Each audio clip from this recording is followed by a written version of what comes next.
Hello বন্ধুরা, আজকের এই ভিডিওতে তোমাদের সবাইকে স্বাগত জানাচ্ছি। আজকের এই ভিডিওটি খুবই গুরুত্বপূর্ণ হতে চলেছে, বিশেষ করে তাদের জন্য যারা বিগিনার লেভেলে রয়েছে, অর্থাৎ যারা নতুন নতুন শেয়ার মার্কেটে এসেছো তাদের জন্য অনেক কিছুই এই ভিডিওতে তোমরা শিখতে পারবা, এইটুকু তোমাদের গ্যারান্টি দিতে পারছি।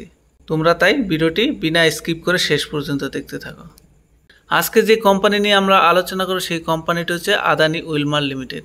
এই কোম্পানিটা আজকে তোমরা দেখতে পাচ্ছ 10% আপার সার্কিট লাগিয়েছে। এই আপার সার্কিট লাগানোর পিছনে একটা বিশেষ কারণ রয়েছে, সেই কারণটি তোমাদের সাথে আমরা ডিটেলসে আলোচনা করব। তার আগে আমরা দেখে নিই যে এই কোম্পানি 5 দিনে 16% রিটার্ন দিয়েছে, 1 মাসে 14% রিটার্ন দিয়েছে, 6 মাসে মাত্র 9% রিটার্ন। আমরা যদি অল টাইমে দেখি তাহলে অল টাইমে মাত্র এই কোম্পানি 0.56% অর্থাৎ 1%-এর কম রিটার্ন দিয়েছে। কোম্পানির অল টাইম হাই থেকে যদি আমরা দেখি তাহলে দেখব কোম্পানি প্রায় 60% ডাউনফলে আছে, অর্থাৎ কোম্পানিতে কোনো রিটার্নই দেয়নি যখন থেকে শুরু করেছে।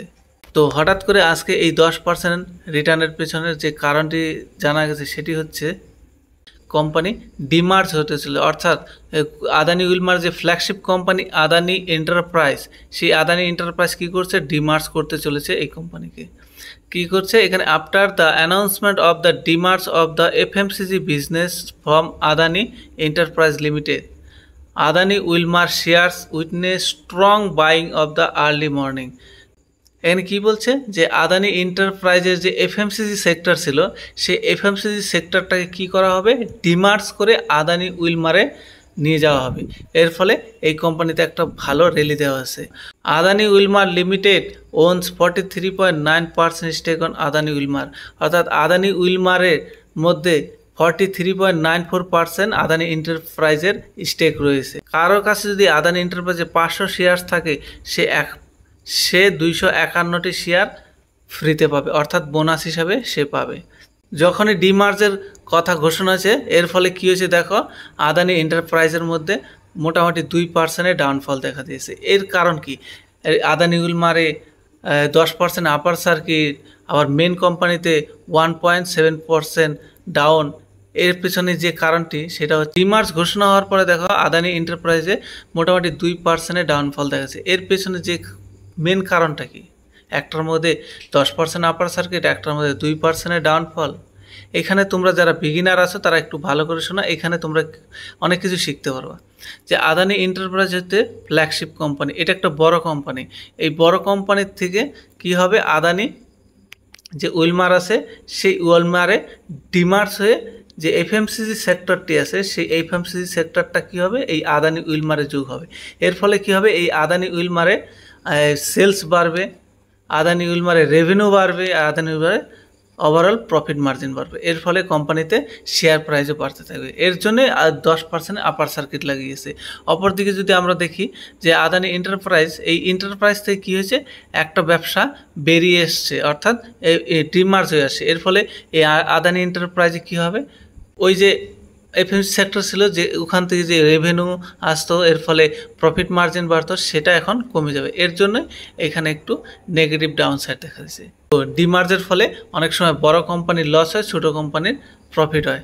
ডিমার্জ হওয়ার ঘোষণার পর থেকে বিভিন্ন ব্রোকারেজ হাউস আদানি উইলমারে তাদের টার্গেট প্রাইস বাড়িয়ে দিয়েছে। যেরকম যদি আমরা দেখি আনন্দ রাঠির যে টেকনিক্যাল রিসার্চের সিনিয়র ম্যানেজার আছে মিস্টার গণেশ ডোগরে, তিনি কি করেছে, আদানি উইলমারের যে টার্গেট প্রাইস সেটা 394 শর্ট টার্মে করেছে এবং খুব তাড়াতাড়ি 410 টাকাও টাচ করতে পারে। যদি মিডিয়াম টার্মে দেখা যায়, সেই মিডিয়াম টার্মে এই কোম্পানির শেয়ার প্রাইস 460 থেকে 480 টাকা পর্যন্ত শেয়ার প্রাইস যেতে পারে। কিন্তু তিনি এও বলেছে যে তোমরা 330 টাকার যে স্টপ লস আছে সেই স্টপ লস তোমরা মেনটেন করে অবশ্যই চলবে। এবার আমরা যদি আদানি উইলমার সম্পর্কে দেখি তাহলে আদানি উইলমার কী করে, Adani Wilmar limited deals with edible oil and foods and other FMCG sector, অর্থাৎ কোম্পানি মূলত এফএমসিজি সেক্টরে কাজ করে। এর জন্য এখানে ডিমার্জ হয়ে আসছে। কোম্পানির মার্কেট ক্যাপিটালাইজেশন যদি দেখি, এই কোম্পানির 49,819 কোটি টাকার মার্কেট ক্যাপ রয়েছে, আর 52 হাই লাগেছিল 410 টাকা, স্টক পি 72, আরওসি মাত্র 10, আরওই মাত্র 3 এবং ফেস ভ্যালু 1, অর্থাৎ কোম্পানি ফান্ডামেন্টালি একটু উইক দেখাই যাচ্ছে। এবার যদি আমরা কোম্পানির কোয়ার্টারলি রেজাল্ট দেখি তাহলে দেখব কোম্পানির 2024 সালের মার্চ কোয়ার্টারে কোম্পানির সেল ছিল 12,704 কোটি, জুন কোয়ার্টারে বেড়ে হয়েছে 13,750 কোটি। অপারেটিং প্রফিট দেখব, যেটা 333 ছিল মার্চে, সেটা হয়ে গেছে জুনে 609 কোটি, অর্থাৎ প্রায় ডবল হয়ে গেছে। আর যদি নেট প্রফিট দেখি, কোম্পানির নেট প্রফিটও মোটামুটি কোম্পানির ডবল দেখা যাচ্ছে, অর্থাৎ 156 থেকে হয়ে গেছে 324 কোটি টাকা।